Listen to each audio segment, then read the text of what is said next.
household items college students probably have laying around. Let's get started.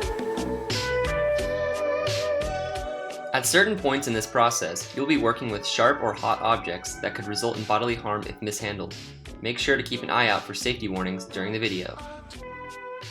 To make the cookie cutter, you'll need the following items: around 4 empty aluminum soda cans, a pair of scissors, scrap cardboard, glue, and access to a printer.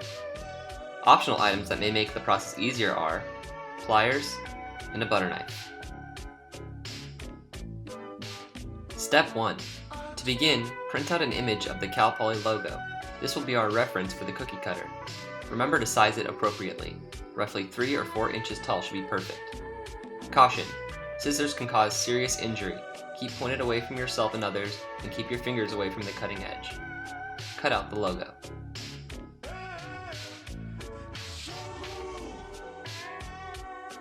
Step 2. The paper needs to be a little sturdier before we can work with the cans, so take a piece of cardboard, larger than the logo, and glue it to the logo. Caution: do not ingest glue of any kind and avoid contact with skin. After the glue dries, cut off any excess cardboard.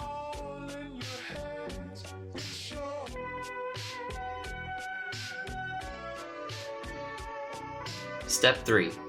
You are now ready to create the cookie cutter. Caution: the aluminum edges from cutting your cans are surprisingly sharp. Handle with care. Using scissors, cut off the tops and bottoms of your cans.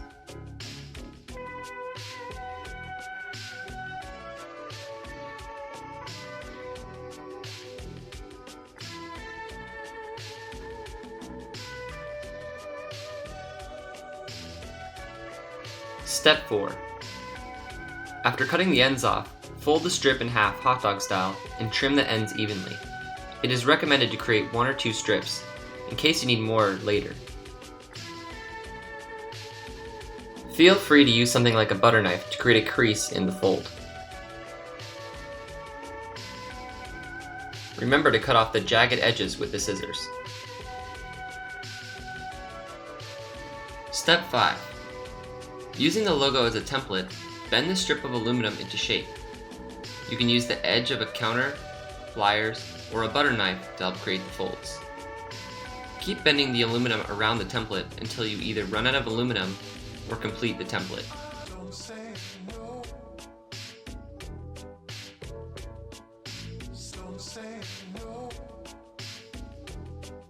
If you run out of aluminum, take another strip and feed it into the first. It helps if you leave a couple of inches of overlap between the two, and it's even better if you can overlap a fold.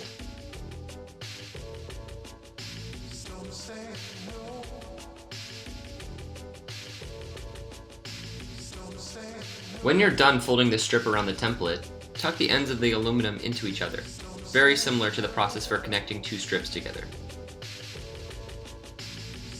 Now, the cookie cutter is done. Now that we have made our Cal Poly cookie cutters, let's go over the dough to cut them out.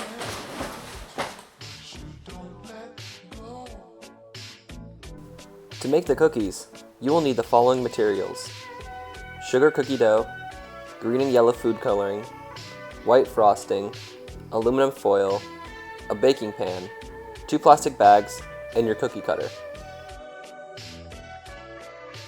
Step 7. Put a sheet of aluminum foil on your baking tray for easy cleanup.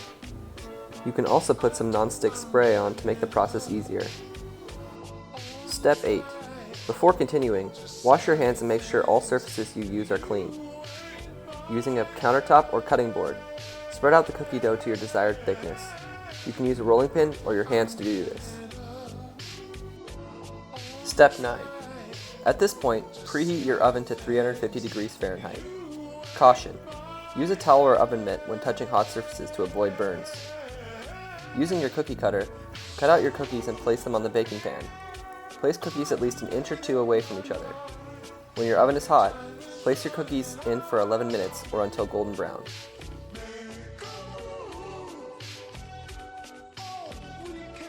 Step 10. Spoon out some frosting into 2 containers. Make sure you have enough to cover the top of the cookies.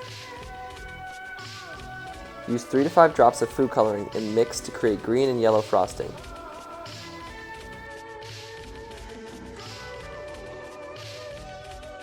Spoon the colored frosting into separate plastic bags and snip about 1 millimeter from a corner. This will make decorating a breeze.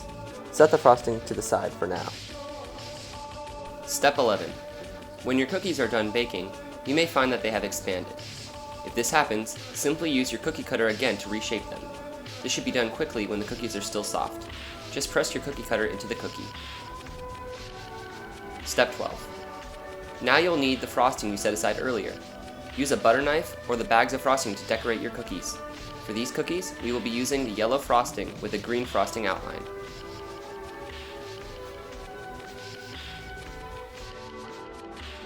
Thank you for making Cal Poly cookies with us. I hope you continue to use your Cal Poly cookie cutter and share this video with your friends and family.